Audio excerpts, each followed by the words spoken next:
10편 59편입니다. 다윗의 뒷담 시 영장으로 찬양하시는 지휘자죠. 영장으로 알다스렛에 맞춘 가락이, 그 가락이 어떤 가락인지 지금 몰라요. 그 가락에 맞춰서 가사가 10편 59편 가사가 이렇게 서여졌습니다. 뜻이죠. 다윗을 죽이려고 그 집을 지킨 때에 사울이 사람을 보내어 다윗을 죽이려고 그 집을 지킬 때에 나는 노래 가사가 이렇게 험악해요. 다윗을 죽이려고 사울이 사람을 보낸 그게 노래 가사라. 그것도 하나님께 드리는 찬양 가사예요. 무슨 말이냐 하면 사울이 사람을 보내서 다윗을 죽이는 것이 하나님이 계획하신 거다. 그래야 찬양이 되니까요. 하나님의 계획이 보이지 않는 하나님의 뜻이 인간 세계에서 이렇게 주어져서 여러 가지 일들이 이렇게 벌어진 것에 대해서 하나님이 찬양합니다. 하나님께 찬양합니다. 인간은 그냥 가만히 두면 인간들의 일만 생각하거든요. 인간들의 일. 인간 속에서 하나님을 찬양할 만한 하나님의 일이 나오질 않아요. 인간은 이게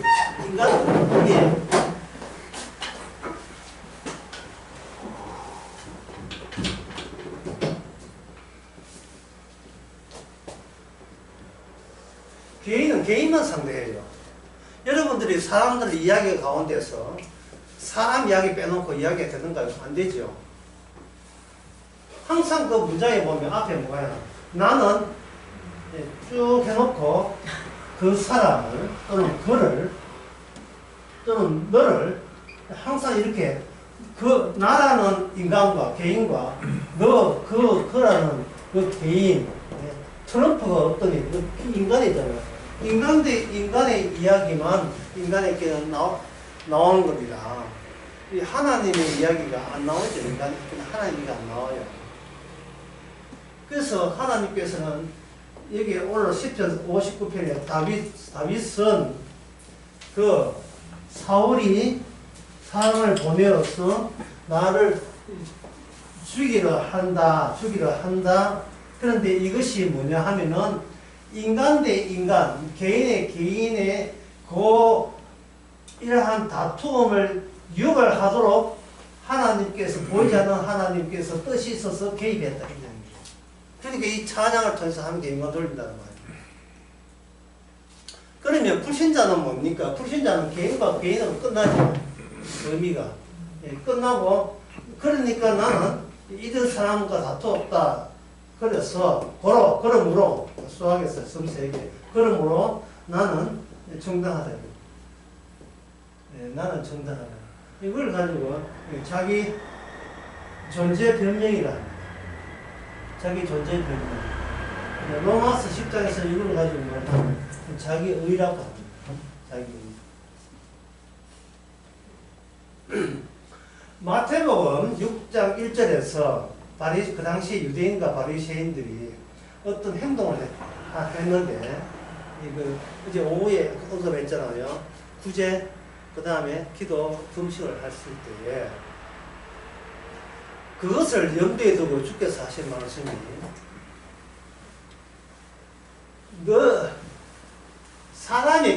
너의 사람이 기대하는 의를 행치 않도록 주의하라.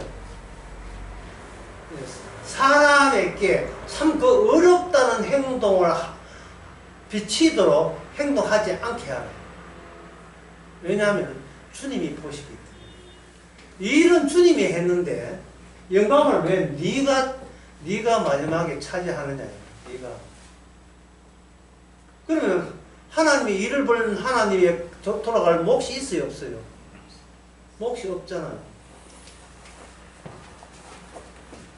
인간 대 개인과 개인 또는 인간 대 인간. 이게 표지 없습니다. 표지가 더 나은 것 같아요. 밑에 있네. 아니야, 여기. 아, 예, 예. 맞은편에. 감사합니다.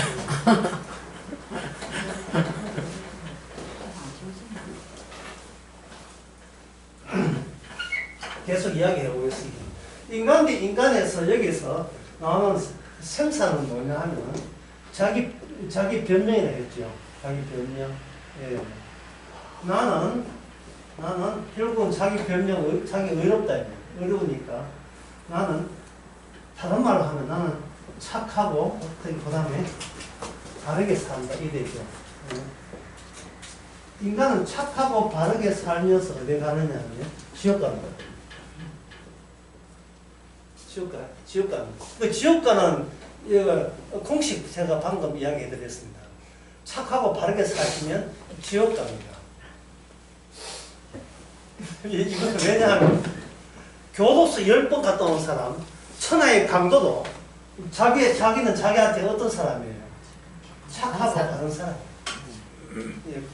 그것만 끄집어내서 자아로 꽃다발처럼 형성하고 있기 때문에.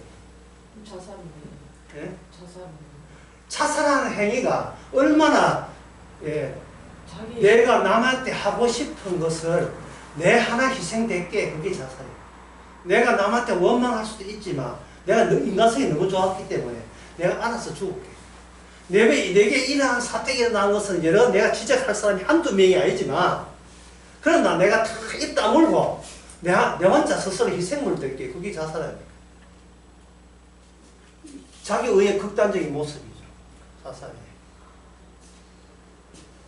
그게 자살을 왜 가만히 있는 자살하니까 무슨 관계 때문에 나와 개인과 개인, 나와 타인의 관계에서 그렇게 되는 겁니다.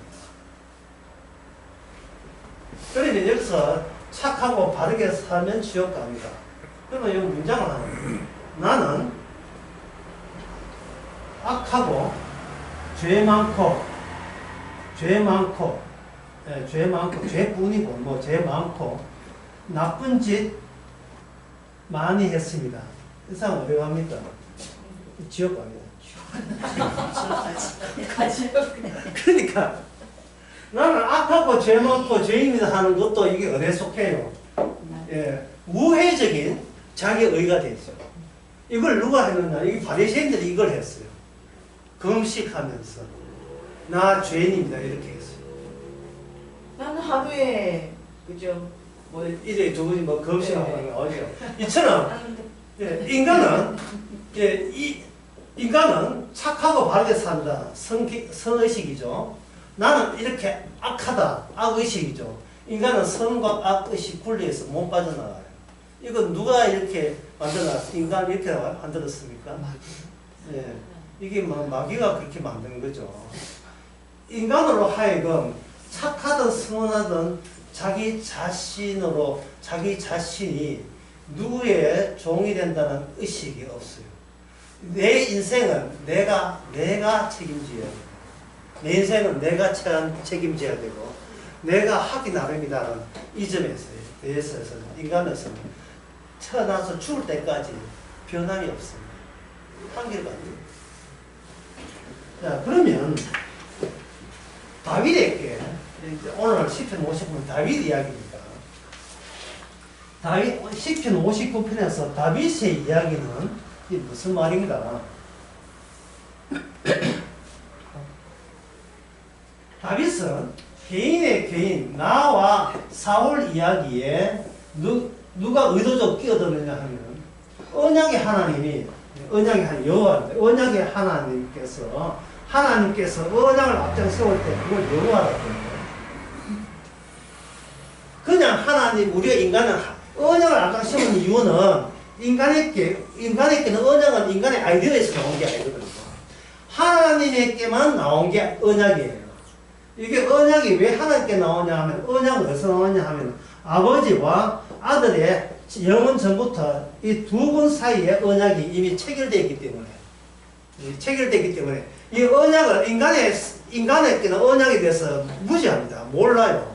이걸 로마서에서는 영원한 비밀이라고. 비밀. 창세 전에 비밀로 얘기해서 모르는 거예요. 이 비밀을 미리 하나의 사례, 하나의 샘플로서 구약의 이스라엘에게 미리 준 겁니다. 미리 준 것이 그것이 바로 모세언약, 그 다음에 지금 오늘 우리가 생각하는 다윗 언약. 언약은 하나님만 아시고 인간은 전혀 모르는데 하나님만 아시는 그 비밀이 인간 세계에 연착륙했을 때, 비행기가 활주로에 내릴 때, 멀리 있으면, 비행기가 멀리 있으면 땅에 있는 사람이 안 보이잖아요. 근데 비행기가 가까이 오게 되면 뭔가 착륙하려고, 비행기가 착륙하려고 가까이 오게 되면 비행기가 크게 보이죠. 아예 그 비행장에 내리면 다 보이잖아요. 이게 신약이고, 이렇게 공중에 떠서 착륙하려고 시도하게 되면 희미하게 보이고 불분명하지만 있기는 보이긴 보이죠. 그게 바로 구약 언약입니다. 구약입니다. 그게 구약이에요. 그게 지금 우리가 시편 59편을 보는 것은 희미하게 보이는 거예요. 희미하게. 히브리서 1장 1절에 나온 말씀입니다. 옛날에는 선지자와 말씀으로 이야기했는데 지금은 그 선지자의 말씀이 인간의 모습으로 덩어리 채인 채 아예 하나님이 직접 인간 세계에 하나의 인간 모습으로 등장했다. 인간으로 등장했다. 마지막에는 아들로 통해서 이야기한다. 상당히 중요한 말씀인데 하나님은 아버지로서 그 하나님으로서 이야기하지 않는다. 하나님은 인간에게 이야기하지 않는다. 왜? 죽으니까. 하나님이 함께 있으면 죽습니다. 뭐 이야기 들을 것도 없고 죽어요. 그래서 하나님께서는 말씀은 전하면서 대행자 아들을 통해서 인간 세계에 섞여서 살면 하나님은 어떤 하나님이 되느냐 하면 개인 대 개인처럼 인간 대 인간처럼 여기에 하나님이 우리의 하나의 개인으로서 상대자로서 인간으로서 마주하게 된 겁니다. 이 유대인들의 소원이 뭐냐? 하나님 보고 싶다는 거예요. 유대인들의 소원이 그거는 뭐 이방인들은 소원이 왜 하나님 보고 싶다가 왜 안 됩니까? 이방인들한테는 하나님이 보고 싶은 게 아니고 그들이 하나님을 만들어냈죠. 이게 보고 싶은 게 없죠. 자기가 만들어내면 되니까요. 자기가 사람 중에서 뽑아서 신을 만들면 되잖아요. 그게 부처 아닙니까? 좀 남보다 깨달은 게 많다든지 지식이 이렇게 깊다든지 니 그만 하나님 해라 하면 신이 되고 신 되는 거예요. 그래서 신이고 이런 사람이 나타났어요. 그리고 말씀이 끊어지고 난 뒤에 말라기에 말씀이 끊어지고 난 뒤에 메시아가 여러 명 등장했어요. 메시아가. 내가 하나님 보낸 자는 이렇게 등장했는데 예수님은 요한복음에 하면 예수님 아버지를 자꾸 바로 가지 마. 이게 예수님한테는 하나님이 아니고 누구냐 하면 아버지예요. 인간들은 하나님을 원하고 정작 하나님께서는 예수님의 아버지가 하나님이라고 이야기하기 때문에 예수님은 아들로 인정하지 않으면 인간은 어떤 경우라도 하나님을 모르게 되어 있어요. 어떤 경우만 하나님을 제대로 아느냐 하면 예수님을 하나님의 아들로 인정할 그 고리, 그 관계 속에 관계에 끼어들 때만 비로소 인간들은 하나님을 만나게 됩니다. 내가 이 지상에서 하는 일이 곧 아버지의 뜻이다. 따라서 달리 아버지의 뜻을 찾지 마. 아버지의 뜻은 내가 독점했으니까 네가 자꾸 이게 하나님의 뜻이라고 내설지 말고 독점했으니까 내 하는 그 행위가 곧 아버지의 뜻의 전부고 더 보탤 것도 뺄 것도 없고 그게 전부예요. 전부예요. 만약에 우리가 따로 하나님의 뜻을 생각한다면 그거는 아버지의 예수님의 뜻을 제끼고 지 마음대로 하나님과 다이렉트로 관계 맺으려고 하는 쓸데없는 짓이 되는 겁니다. 예수님을 위해서 모든 걸 보여줬기 때문에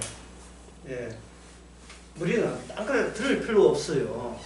마태복음 17장에서 변화산 이야기에서 구름 속에서 제자들에게 하나님의 음성을 이야기하되 너희는 저의 말만 들으라.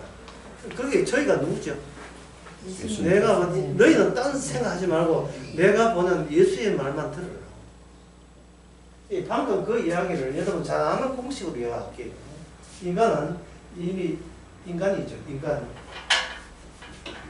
인간은 어디가 선악과를 알기 때문에 이러나 저러나 정령추구리라는 원칙에 의해서 지옥 갑니다. 지옥 가는데 여기에 뭐가 들어오냐 하면 내가 아는 공식이에요. 인간은 중간에 피가 들어옵니다. 피가 들어오면 인간은 지옥 가면서 무엇을 견지하고 유지하려 하냐면 나는 착하고 그 다음에 뭡니까? 바르게 살도록 노력했다. 아까는 목사님이 난 바르게 착하고 바르게 살았다 했는데 왜 노력했다는 말을 왜 하는 거예요?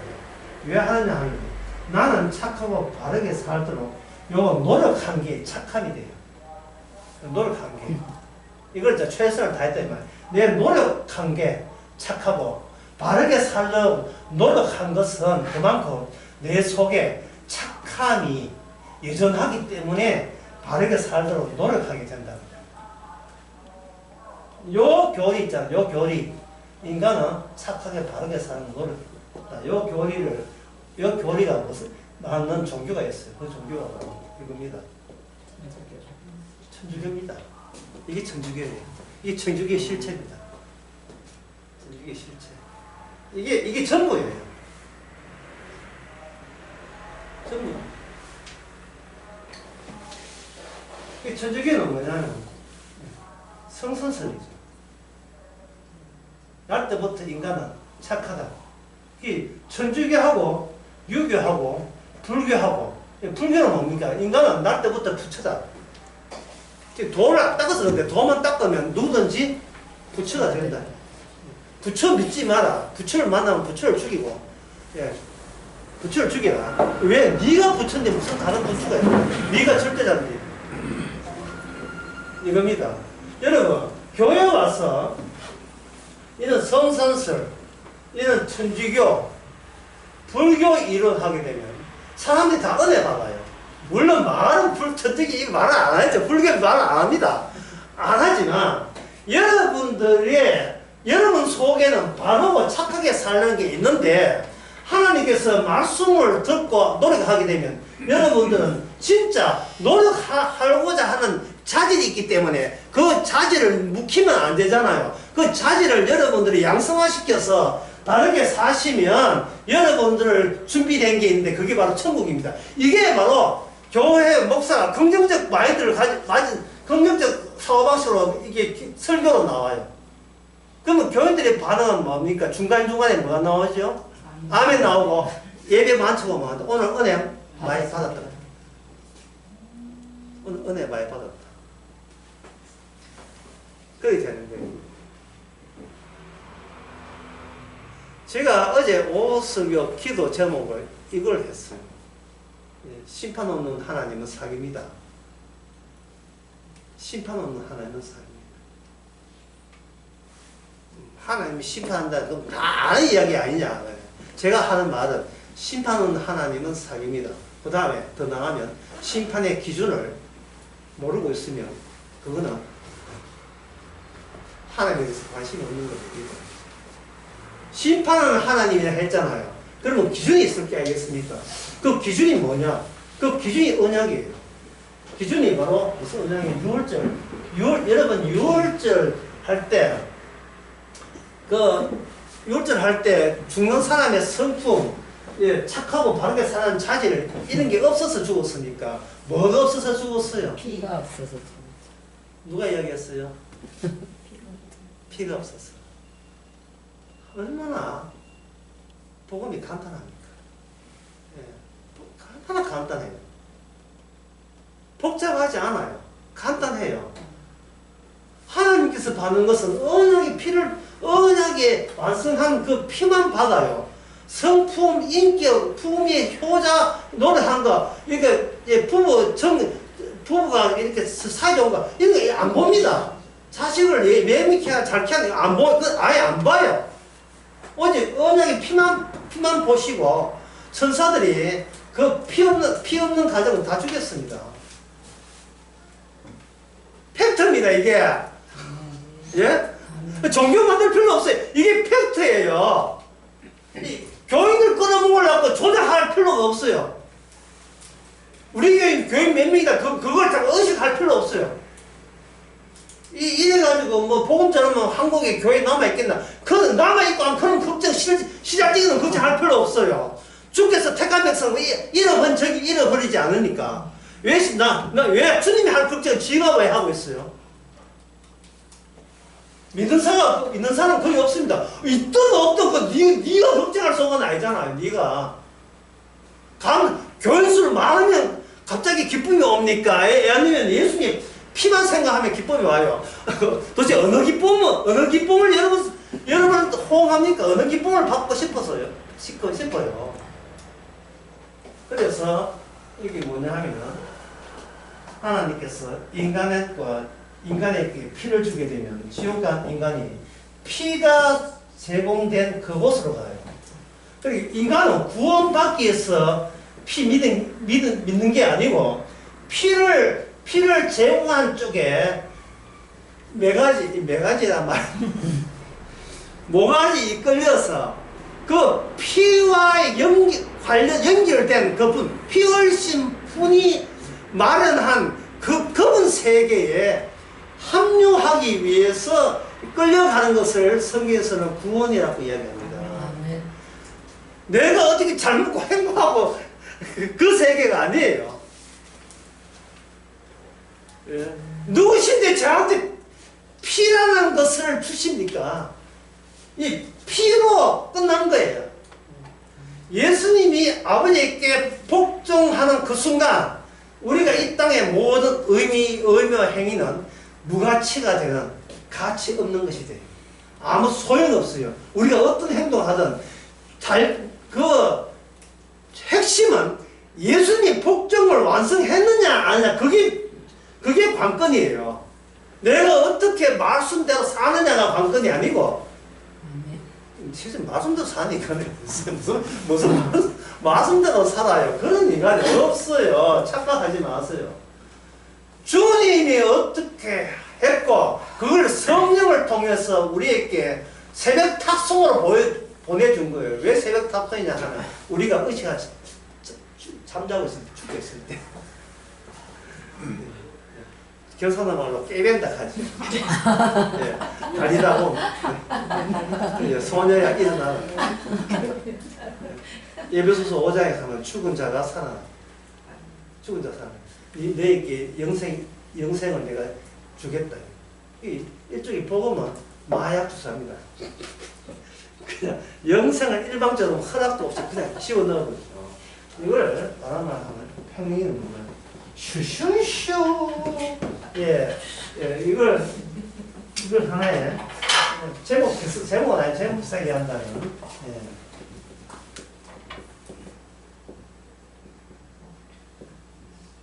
화살 맞으면 멧돼지. 천방지축. 그냥 날뛰고 있는, 지 잘난 맛에 날뛰고 있는 거기다가 슈슈슈 화살 쏘아버린 거예요. 필리핀에 오지에 가게 원주민들이 아직도 옷을 벗고 사는 원주민들이 있답니다. 필리핀에. 거기 필리핀 원주민이 있는데 그 사람들의 요리 중에 하나는 옛날 스페인 통치받을 때는 요리가 아직 남아있답니다. 그게 뭐냐면 멧돼지를 짝대기가 쑤시가지고 불에다가 다시 한 돌리면서 양념 발라가면서 돌리가지고 그 요리가 바베큐거든요. 그 바베큐를 스페인 통치받으면 처음 알았다는 거예요. 그러니까 우리는 뭐냐, 화살은 꼬챙이에 끼인 바베큐, 화살 맞은 멧돼지죠. 이걸 사도 바울은 이걸 좀 점잖게 표현했어요. 어디서? 갈라디아서 2장 6절에. 나는 죽고 내 안에서 뭐가 관통한다? 예수 그리스도가 관통한다. 내 안에는 주님의 언약이 내 안을 관통하는 거예요. 그럼 나는 거기에 대롱대롱 매달려 있는 거예요. 어떤 일이 일어나서도 새 언약의 효력 속에, 능력 속에 우리가 놓여 있는 거예요. 어떤 일이 일어나도. 그러니까 이 사실을 오늘 오늘 시편 59편에서는 이런 신약이 방금 이야기했잖아요. 신약적 이야기가 지금 구약이기 때문에 비행기가 착륙을 안 했어요. 그래서 희미하게 보이니까 이거 뭘로 보이느냐 하면은 그냥 다윗과 사울과 다윗의 인간 대 인간, 개인 대 개인으로만 우리가 그렇게 비치는 겁니다. 시편을 달달 읽었던 사람이 누구냐 하면 바로 바리새인들이었어요. 바리새인들을 보면서 시편을 보면서 그들이 뽑아낸 교훈들이 있습니다. 다윗과 사울 또는 구약에 나오는 많은 인물들이 사람이잖아요.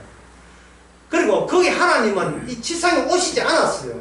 그냥 하늘에 계시고 언약을 줬잖아요. 그러니까 그들은 말하기를 이 땅의 이스라엘은 하나님의 아브라함 자손이기 때문에 아브라함 자손이 할 일은 뭐냐? 우리는 인간이고 연약한 인간이고 하늘에 계시니까 중간에 뭐가 개입되어 있다? 언약과 말씀이 개입되어 있으니까 우리가 할 수 있는 것은 뭐냐? 말씀을 제대로 지키는 분량만큼 하나님께 영광이 된다는 아이디어를 갖고 있었어요. 왜? 비행기가 착륙을 안 했습니다.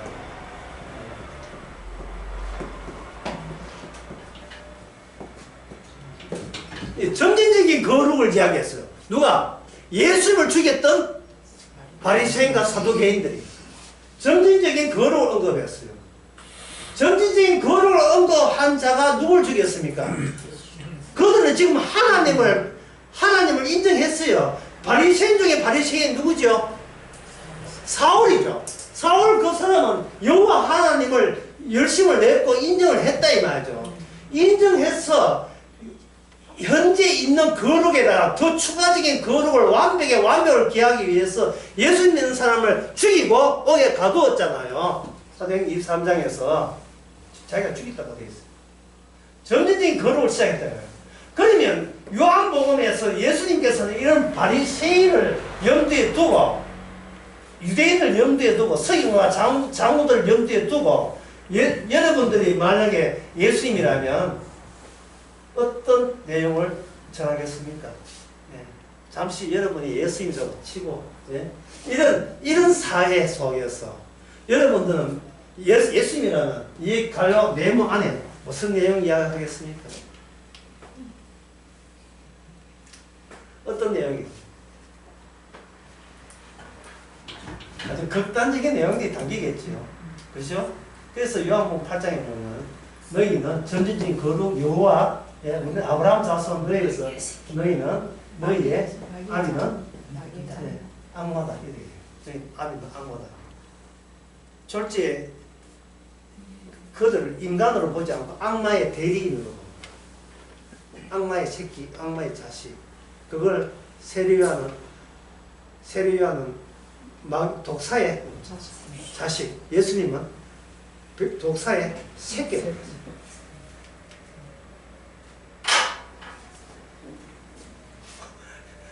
험악하죠. 분위기 험악하죠.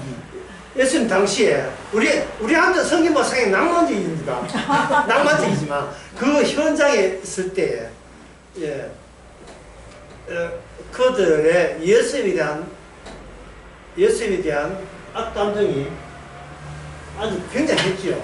그러니까 예수님은 점진적인 거룩을 뭐로 바꾸냐? 점진적인 분노, 악감정, 악감정으로 이걸 바꾸는 거예요. 하나님에 대한 분노를 감추는 방법이 뭐냐? 점진적인 거룩이라는 방식을 사용했다는 거예요. 이렇게 착한데 복을 안 줘. 이게 바로 하나님에 대한 그 분노, 내 인생을 조져놓은 신에 대한 분노를 안 들키면서 감추는 방식이 되는 거예요, 이게. 내가 인간성이 좋아서 이게 지금 이 인생을 이렇게 하나님께 찬양드리며 살고 있지. 다른 사람 같으면 벌써 내 하나님 욕했어. 내가 워낙 인간성이 좋으니까.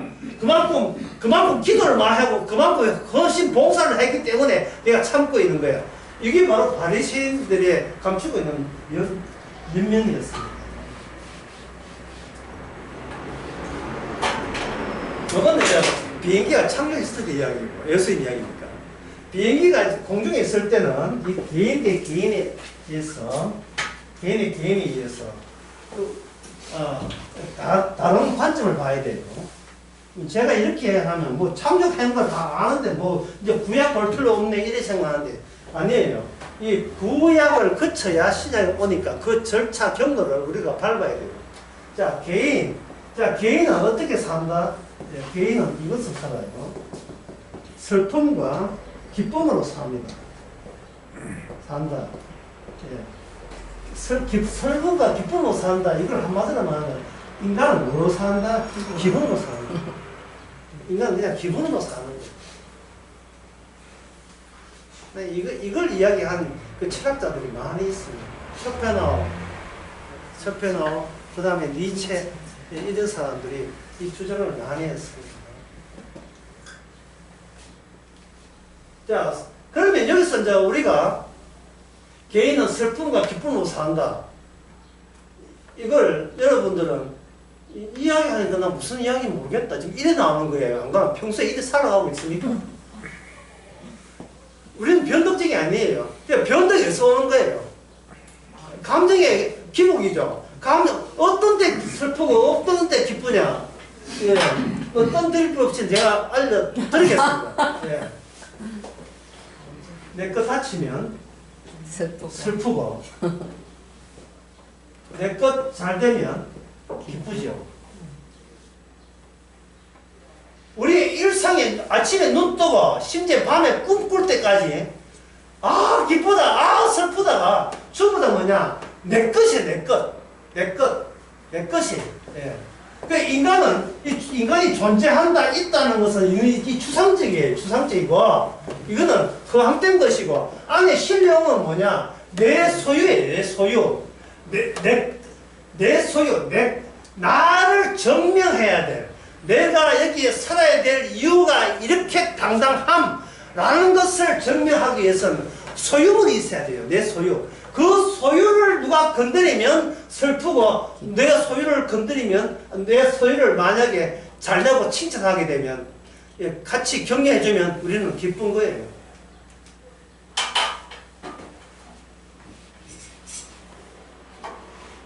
자, 그러면 이제 요즘에 대해서 시편 그 59편도 이런 비행기가 이제 저 뜻을 힘이 하니까 이러한 슬픔과 기쁨의 감정으로 지금 다윗은 시를 쓰고 있습니다. 예, 자기 신앙 고백을 하고 있는 거예요. 이걸 빠뜨릴 수, 이 내용을 슬픔, 기쁨을 이걸 실 내용을 점검하지 않고서는 오늘 보면 못 들어가죠. 뭐 때문에 내가 개인적으로 기쁘고 또 슬프냐 하면 예를 들어 보겠습니다. 자, 좀 더 깊이 있게 나와봤습니다. 기쁨보다 슬픔부터 먼저 이야기할게요.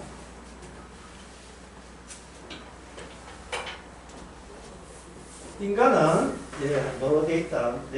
소유로 되어 있다. 그럼 소유는 어디서 생기는가? 소유는 타인관계, 관계에서 얻은 것이다. 이렇게 보시는데 잘 이해 안 되시면 예를 들게요. 어서 오세요. 아이고 어서 오세요. 멀리서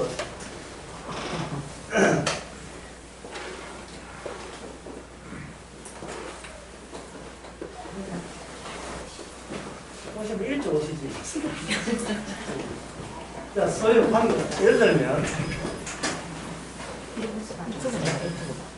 아내하고 자 지금 어느 대목이냐 하면은요 우리가 왜 슬프냐 그 이야기 그 대목입니다. 왜 슬프냐 내 것을 잃었을 때 슬프다 지금 그 이야기 한 대목이었습니다.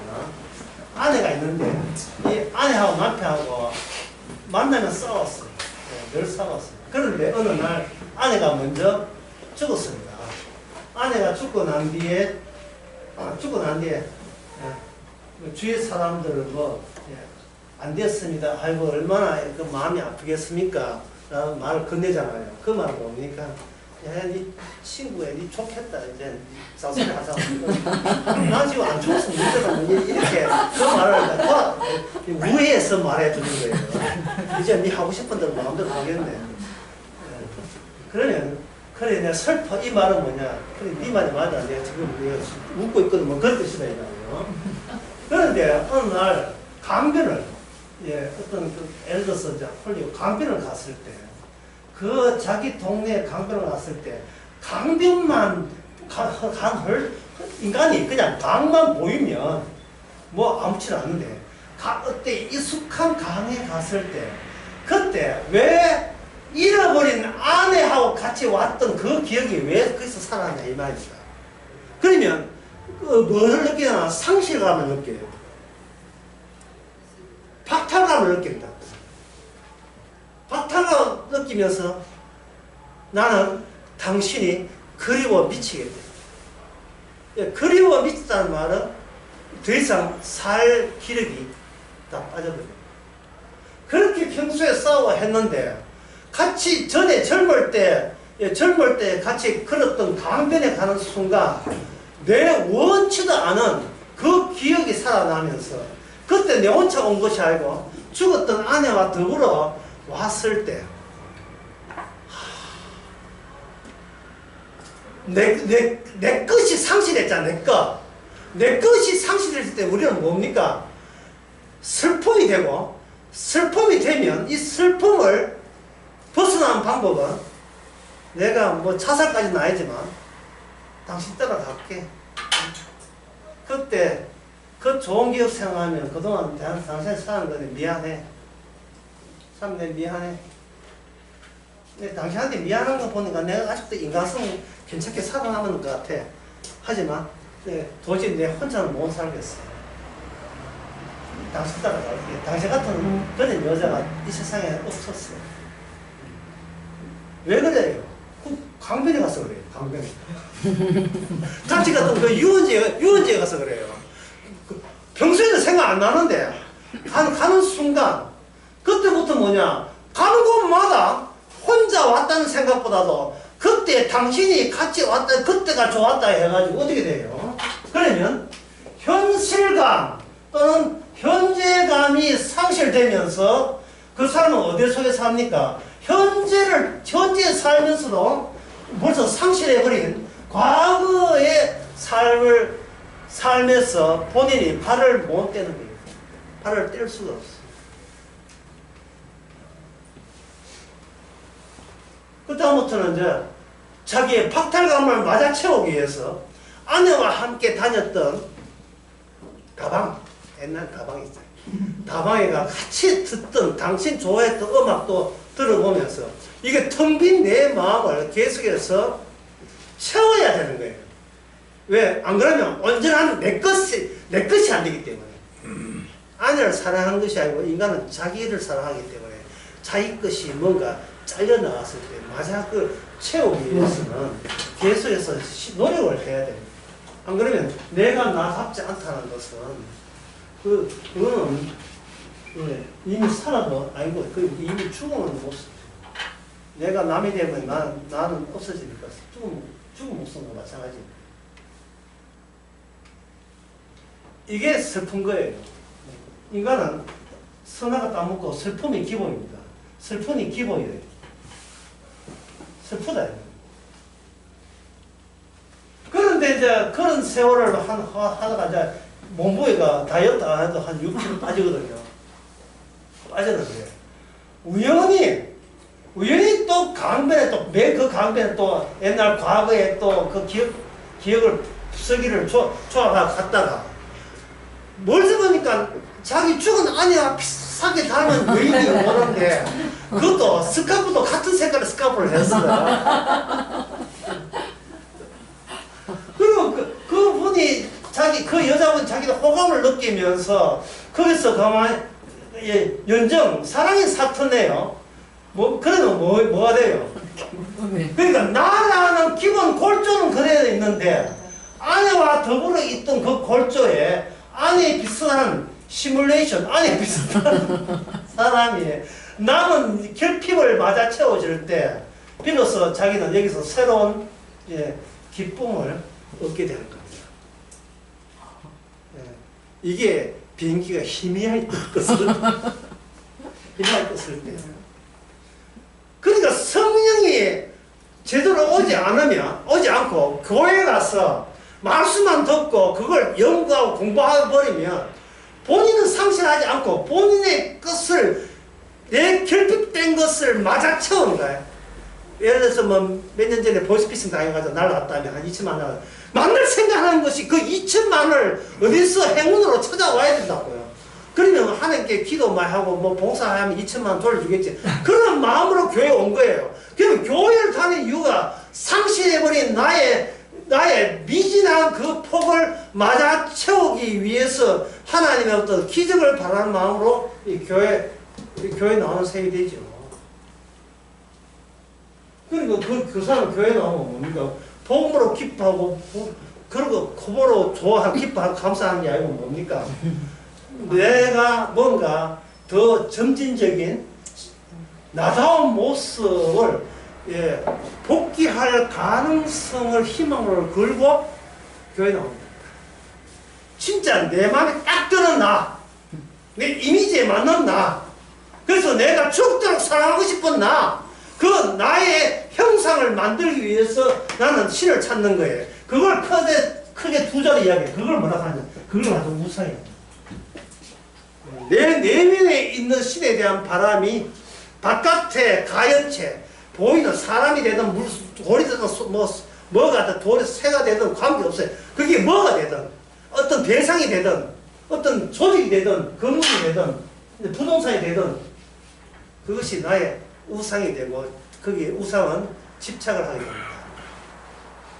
나의 대체물이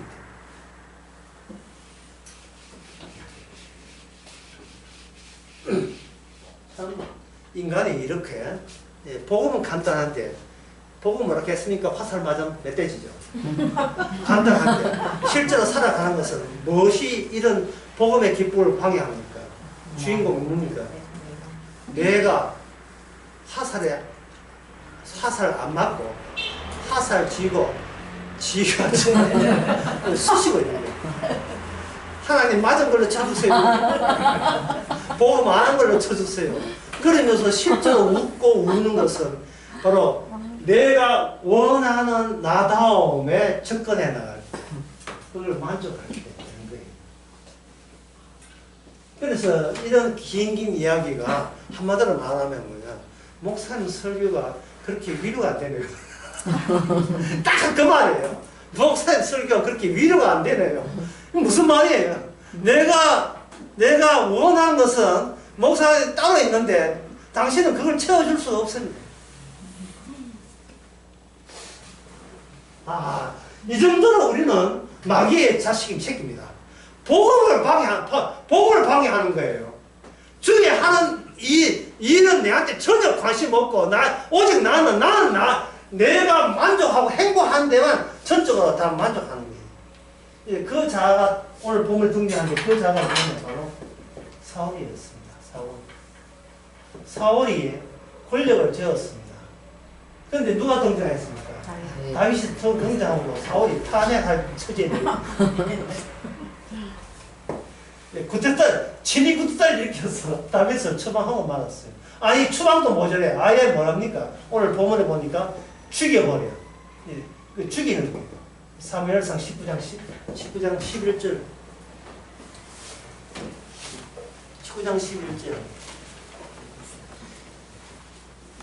사울이 죽은 것이 내한테 기쁨이 돼요. 다윗이 죽는 것이 내한테 기쁨이 돼요.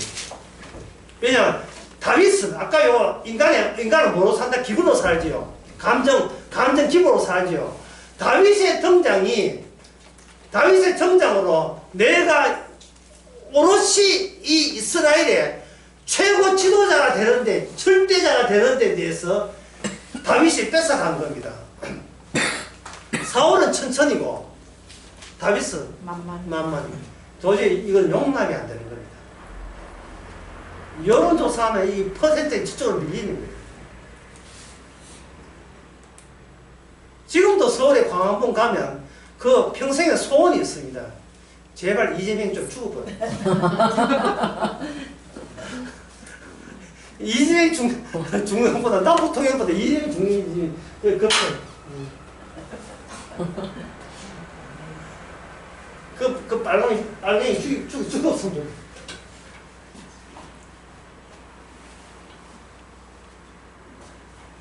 광화문에 성조기까지 흔들고 터키 흔들고 난리 났는데, 예. 거기서 기도를 합심 기도를 통성 기도를 했는데 윤석열 탄핵해가지고 대통령 잘렸어요. 이제 남아 있는 적은 뭡니까? 이재명. 그래야 내가 결핍된 것이 채워지기 때문에. 인간은 복음으로 산다가 아니죠. 뭐로 산다? 기분으로. 자기 기분으로 산다. 자기 기분으로. 다윗은 이 문제를 어떻게 자기 감정 상했어? 이거 감정 그 문제가 사울이 자기를 죽이려고 달려드니까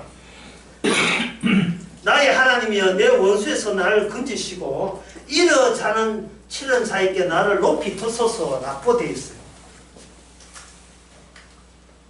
다윗이 이런 고백을 했다는 말은 이게 온전하게 예수님처럼 온전하게 이게 하나님이 나타난 게 아니고 하나님의 영이 다윗 속에 있으면서 이 다윗의 사적인 감정의 연약함 그리고 그 예민함 그걸 충분히 이용하는 거예요.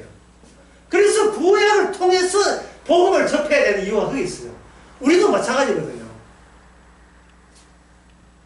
우리도 복음에 대한 이전에 이 다윗 같은 감정, 다윗 정도가 아니고 그 전에 그 광야에 있던 이스라엘 백성들이 달아드는 그 개인적인 감정, 우리 보고 뭐 광야에 죽으란 말인가? 그러면 차라리 그 애고로 돌아가자. 그 외쳤던 그 우리의 신보 그런 것이 나무 이야기가 아니고 오늘 누구 이야기입니까?